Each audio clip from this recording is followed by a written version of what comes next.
Hi, welcome to my cozy little editing room. I am Dr. Amelia, and today I'm going to take you through a design with me where I will show you how I personally would design a lower temporary bridge. A temporary design, we can use it in a couple of ways. Number one, we can use it literally as just a template to make a putty key over the top so that after the procedure, after the teeth are prepped, put some Luxatemp or some sort of bisacral material and then pop it in and away we go. Just saves so much time with faffing around trying to freehand things, or even like I've seen some shit and it is not pretty and it keeps breaking for patients, and I just think this is the easiest way, to be honest. Second way you can actually use it is you do this prelude design or preemptive design. You could use this actually technically as your final pros design. If you were sending it to the lab, you could just send them the STLs, you could send them the CAD files, whatever they want, you can send it. But you could also, after you've done going to prep the teeth either side, you could drop your prep file in there, marginate, whether you draw the margin line or just like adapt it, and then send it away. Or you could mill it in-house or do whatever makes you happy. And to keep it interesting, I am currently caramelizing onions because I am making a delicious katsu curry don. I love Japanese curry, it is delicious, and yeah, I'm at the dangerous phase of my onion caramelization process where it's very easy to burn them because most of the moisture has now cooked off and the sugars are caramelizing, so that adds a little bit of a spice to this, hey? It's a case of will they burn? Will they caramelize? I don't know, find out next week. So let me take you through what we're doing. I should probably actually start off by looking at what does the design, what does the file look like? They sent it through to me.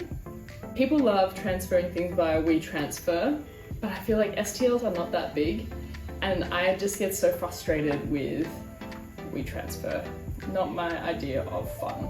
I am going to confirm the exact treatment plan tomorrow, but I'm going to assume that these lower anteriors are getting vetoed.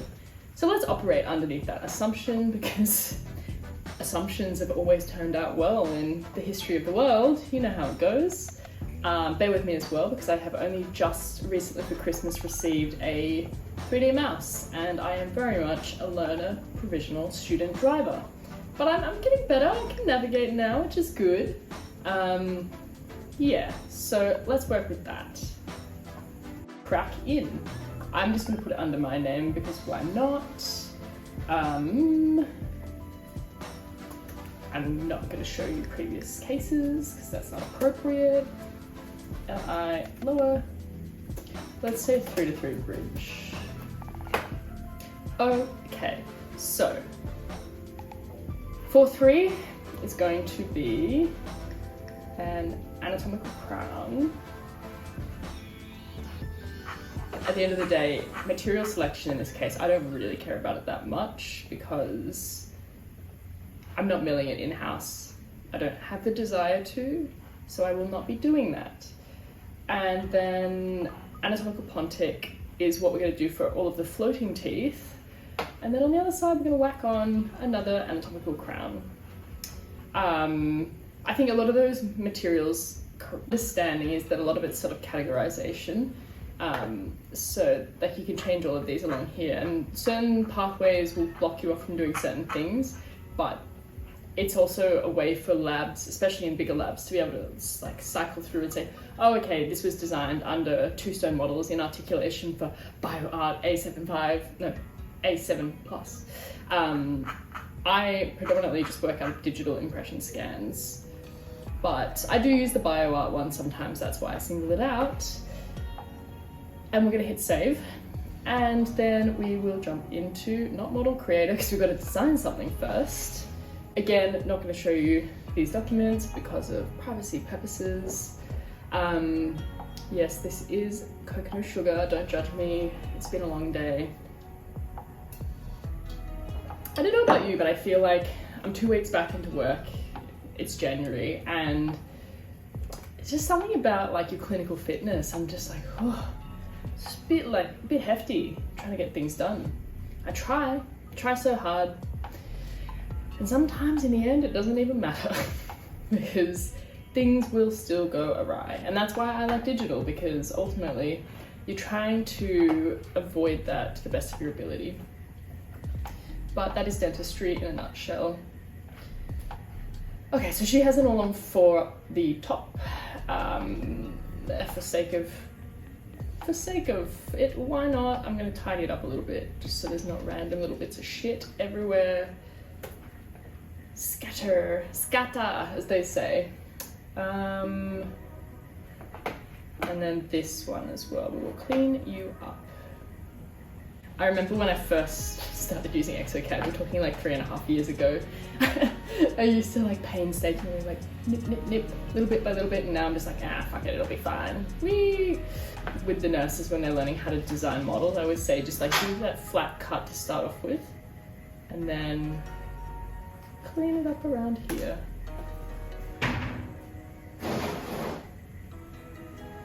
Yeah, it should be fine, I think. Because ultimately, probably when we actually get it in there, it will end up needing like a touch of an adjustment. I'm not going to do the Smart Creator because it's the lower and it doesn't really matter. Margination.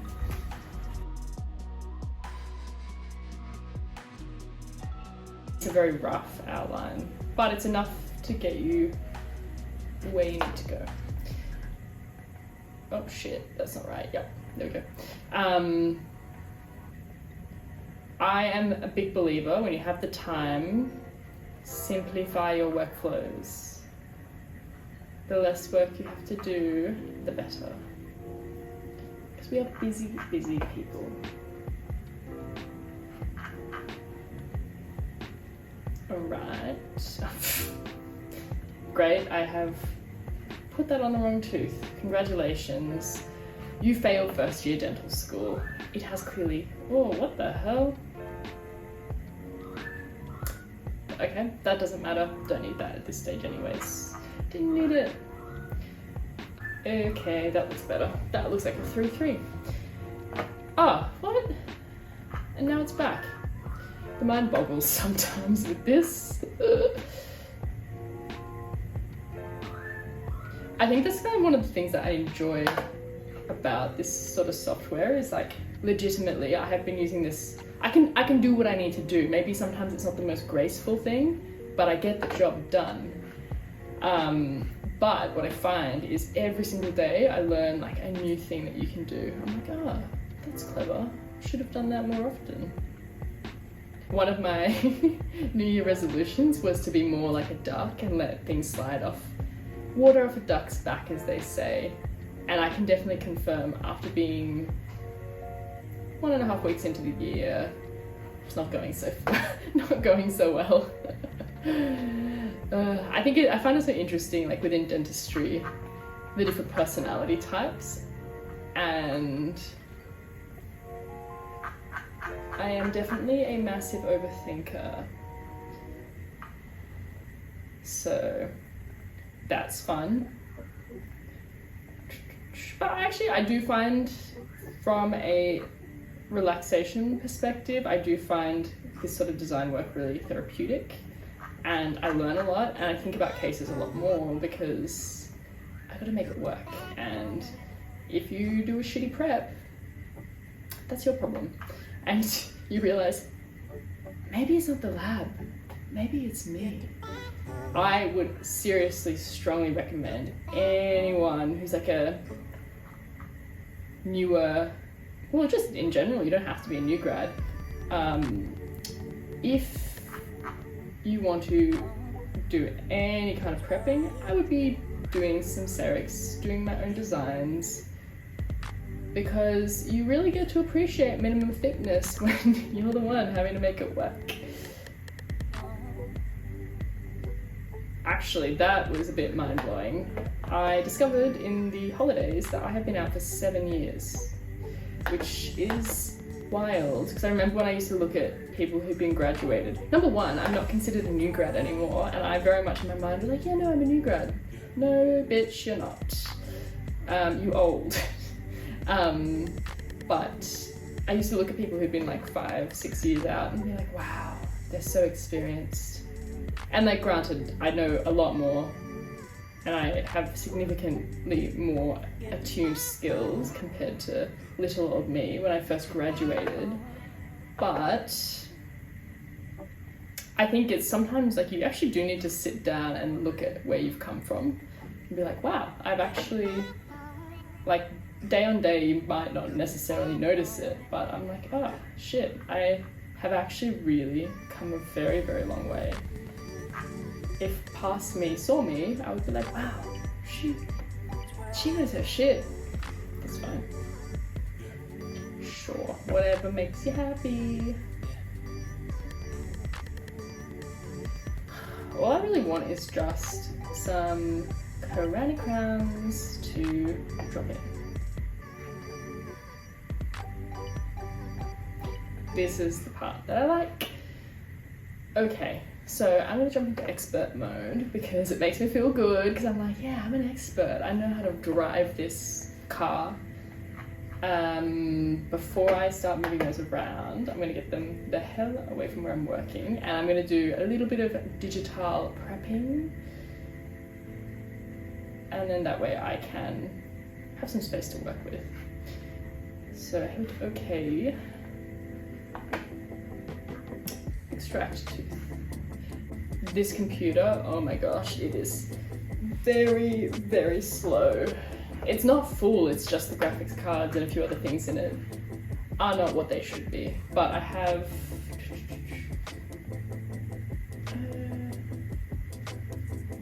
no. Cancel.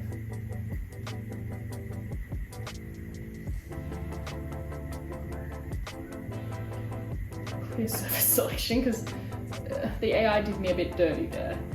2 for 2. Okay. Brush size. This doesn't have to be perfect either, because I can just do like a bit of a virtual prep with the lovely. Actually, you know what? Let's go all out. See how this works. See what it wants to do.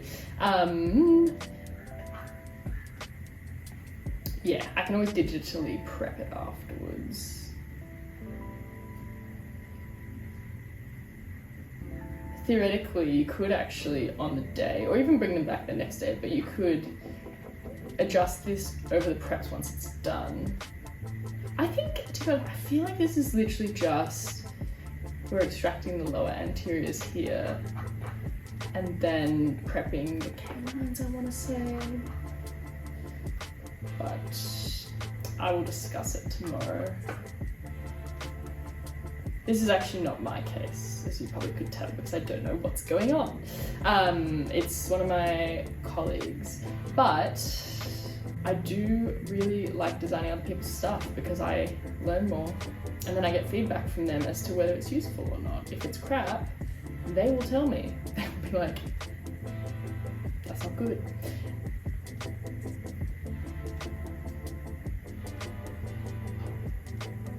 You could also use this prosthesis as like a guidance pros if you're going to do guided implant surgery, if you need to do something like that.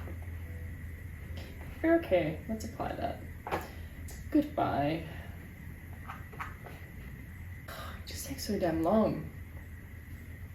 One of these days. Yes, cool. It's actually done a reasonably nice job there. I think that will be fine. That will be very adequate. That will be more than adequate. With that margination as well, obviously we've done some level of it there. It's a little bit neither here nor there because I'm not planning on actually adapting it properly to it. At this stage, it would be not particularly accurate.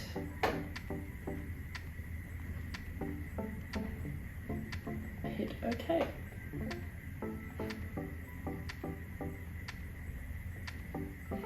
Get rid of you.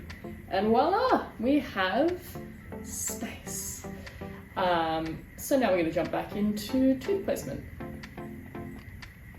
Let me check. Yeah, no, you can. I was having this conversation today where we were doing like full mouth rehab design. I'd done all the functional design, but I was just like, how should I adapt this to these preps in the nicest way possible? Because you want to try and, sorry, this is it's not very off topic, but it's a little bit off topic. You want to, with natural files, try and preserve the integrity as much as possible and not muck around with like widths and thicknesses, and it needs to be respecting that anatomy. And you can go like really hardcore into it where you're sectioning out with the DICOM, the actual root surfaces and the root cross section, so then you can match your crown above and do like custom abutments. It's pretty crazy, and it's so good for soft tissue, like madness. But no, let's stay together. We are friends, let us be family. What you can do, like if I was actually going to print this, I would be definitely putting connectors in. I'll see whether I end up doing that today. You can do a little chain mode as well. Chain is good for just getting the scales kind of in the right space. That's definitely not in the right height, but that's okay. And I will say, it's not the most aesthetic case in the world, but the reality is you're not always going to be doing these crazy cosmetic transformations. You're going to get some older people who come in who they want functionality, they want to be able to eat, they want to be able to do stuff. And you gain a lot of satisfaction from being able to give that to people. Don't get me wrong, I love high-end cosmetics, it's what I do like on the daily. But a lot of practices, like that's not, okay, so I work in Double Bay in Sydney, which is one of the most expensive suburbs / wealthiest suburbs in Australia. And yeah, we do a lot of veneers, a lot of all on 4. But if you're working in a suburban practice or you're working out in the country, there will be some appetite for that. But this sort of bread and butter stuff is actually, that's where it really shines through with this workflow. Try not to choke on my Diet Coke. Don't want the minimum thickness because I don't really care.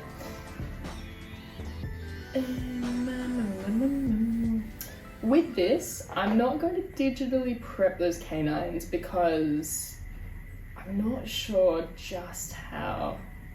Actually, I'm going to keep them as is. I am going to keep them as is. I'm going to sit the canine somewhere inside of it, but I don't think there's a point in changing it to be something that's like aesthetically beautiful, because once we have prepped it, it's going to be the same bite scheme. It's not like we're tabletopping and flipping things on the top, and you're going up against the acrylic with the all-in-4. So yeah, I think that is another thing that I really enjoy about this sort of design work.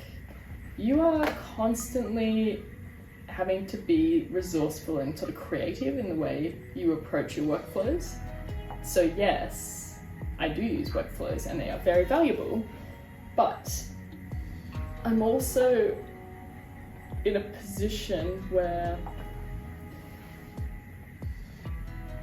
just because you've done something once one way, it might not actually be the right course. And it's like no two cases are ever the same,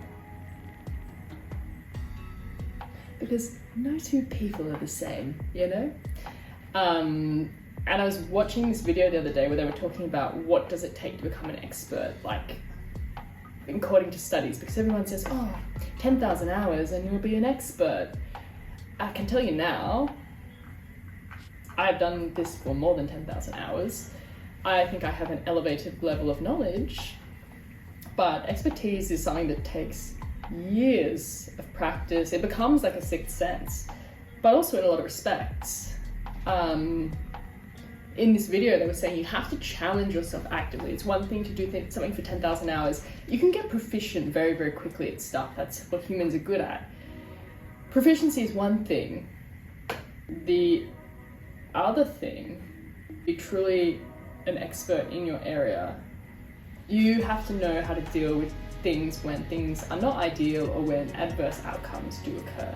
And they do. It's just the reality of what we do. Okay. That actually looks not too bad. Seems so simple, so much fluffing around for like, yeah, just put a couple of teeth in there, or whap them in, looks nice. Bite-wise there, I will actually ease this off a tiny bit. Let's not move you guys, because I like you there.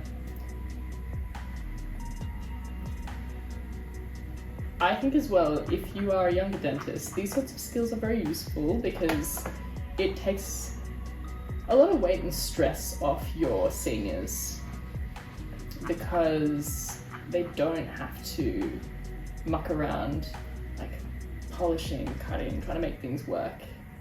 It's just like, here you go. Here is your temporary. Granted, you can get this done with a lab as well. Like that's very, very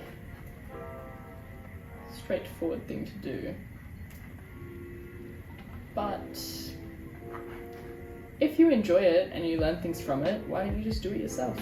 And you don't have to do it on Exocad either. I must say, Exocad is an expensive software. I'm fortunate that I have access to it because you could even theoretically do it in Mesh Mixer. I think it would be challenging.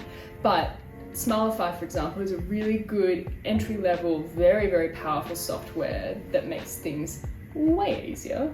So I think that's not a bad baseline to work with. What you could do is just like thicken them up a little bit. But you also don't want to make them so thick that the tongue's like, oh, what the heck's going on here? I would say I will jump in with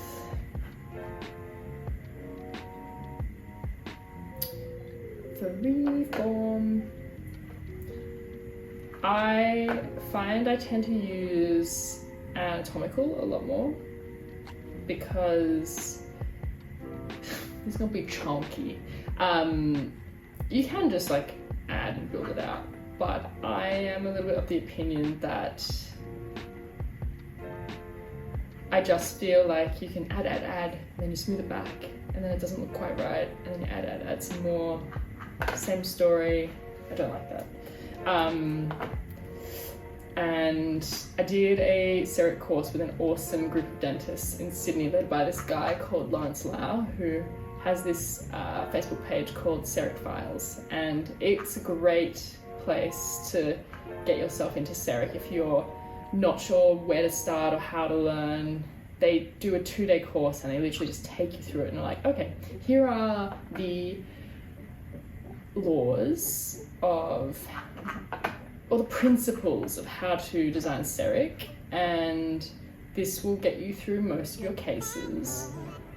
And there's also like that community factor where if you do have questions, they're very happy on Facebook to like answer, whether it's from a technical standpoint of like tooth-wise, or even just like, hey, how do I clean my camera? How do I do X, Y, Z? And they're really nice guys. They're so funny. This is a very workable solution. It's not the prettiest thing in the world. And I don't love generic file. I don't love a lot of the files that come in your standard Exocad. No tea, no shade. I just think they're ugly. But that's where you can go into other softwares like SmileCloud, and also Smilify also has like a really, really nice selection. But yeah, that will work. That will work. And how I would save this, if I wanted to proceed with that, is I would just say save scene as a PDF.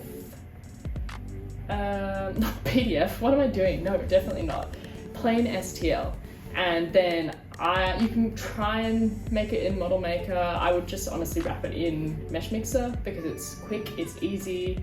It's something that I could send to the girls and say, hey, can you please wrap this for me? And can we please 3D print it so it's ready for tomorrow? Printer-wise as well, I love a Sega. It's like my ride or die. And I didn't realize until recently that it's actually, it is Australian. We invented it, which is nice. Okay, so lower 3 to 3. What else do I want to add to it? Why is this so hard? I'm literally naming, a temporary bridge template. It's 9 o'clock. It's been a long day. Template. Save visible objects only. Yes. Use default, so you keep the original orientations. And then let's see how it turns out.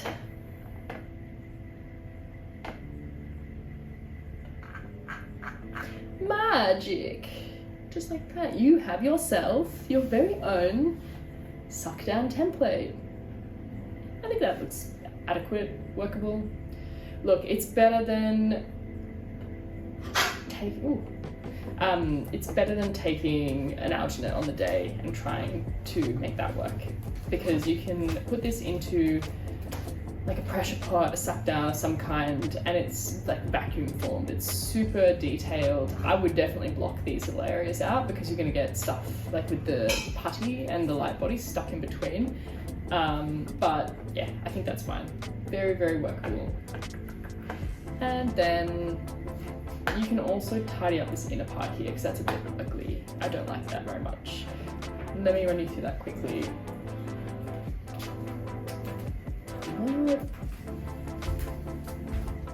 Ignore.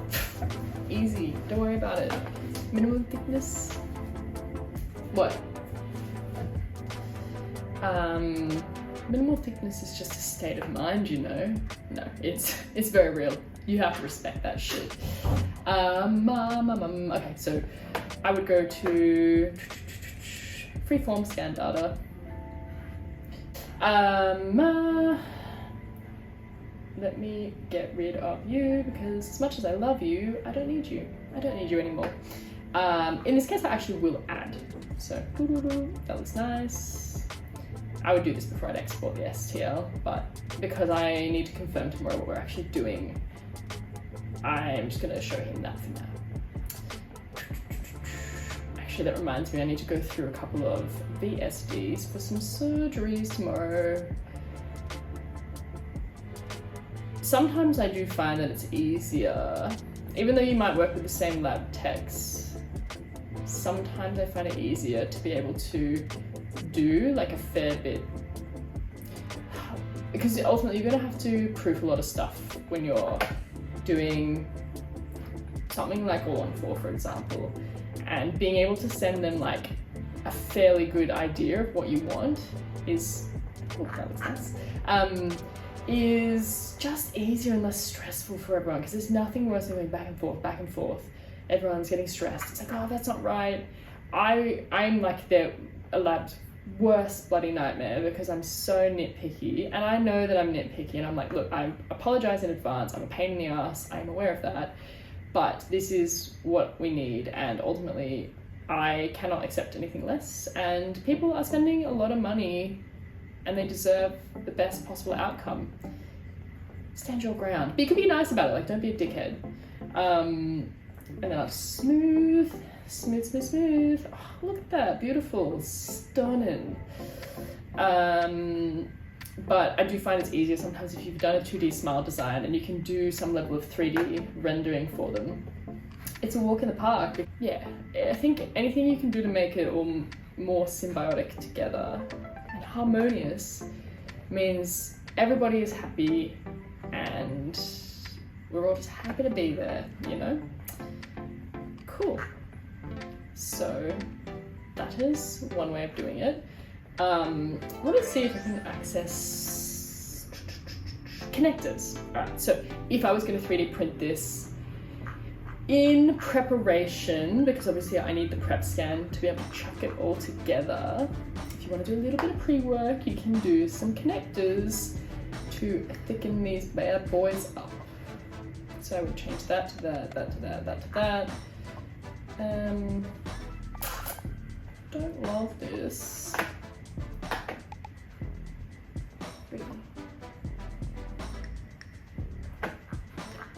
I would go into free because then you can connect, you can manipulate the connectors. I haven't done this in a little while, so bear with.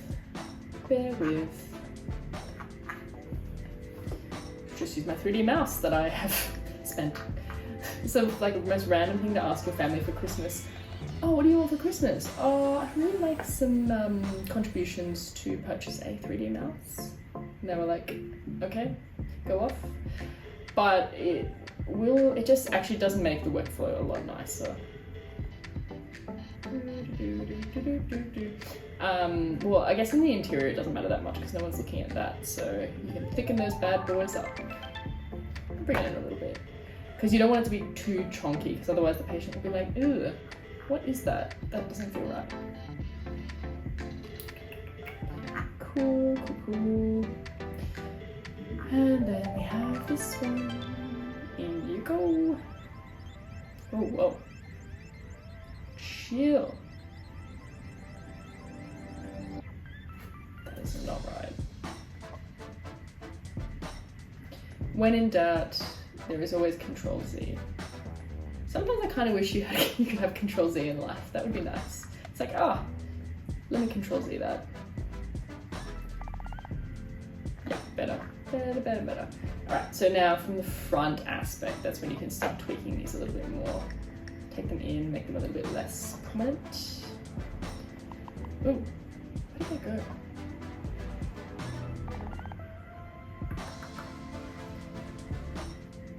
And then you can check it with a cross section as well. Yeah, so from the front, you're not seeing it that much, but from the back, she's thick, which is what we want. Love a thick tooth. Actually, that's a lie, I don't really like thick teeth. I love streamlined, well thought out, well contoured teeth.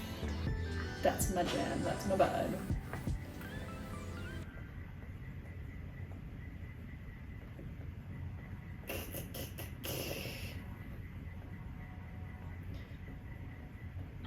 That is one thing actually I've discovered in the last while. It's like when you're in university studying dentistry, or if you like date a dentist, which I've done in the past. Dentists are weird, don't date them. I find that you always like talk about cases and all that sort of thing, but I will discover something and be super excited, and I'll mention it to someone who's not dental, and they're like, that's nice. Yeah, do you get out much? Do you need some friends? Nah, I have awesome friends. She says. But yeah, I am enjoying this channel to be able to share the things that I really enjoy.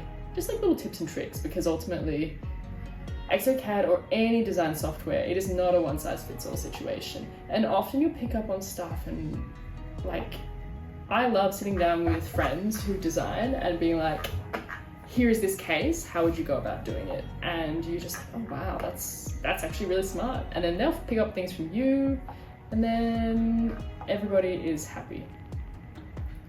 All right. So yeah, that's another option. I'm gonna save that because we love options. It's like accessories. Okay. And then I'm gonna finish making dinner because it is 9 o'clock.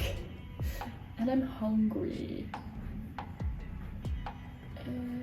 Okay, so, you know what I tried to do the other day? Because I wanted to better understand all of the different ways that you could like file and organize and save your Exocad files. It's so hard to find information, and I literally looked up, because there's some really good resources from some labs and actually Exocad itself out there.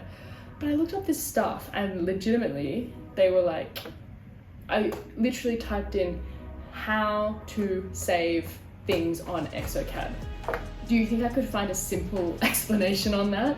No. So that is like one thing that I really do want to try and achieve with this little design gang. This design channel is yeah, just to have like a bit of a forum where people can share and get tips and tricks, because gosh, I find it so stressful when you have to get things done really quickly and you're like, I need to find an answer really fast and I can't find it right now. And it's always when you need things done quickly and you can't find it and you're like, okay, well, plan B, we're gonna have to just like MacGyver this and figure out how the hell we're gonna make this work. Okay, so I'm gonna go save as, because that will be useful. We're gonna do dental CAD, so 3:3.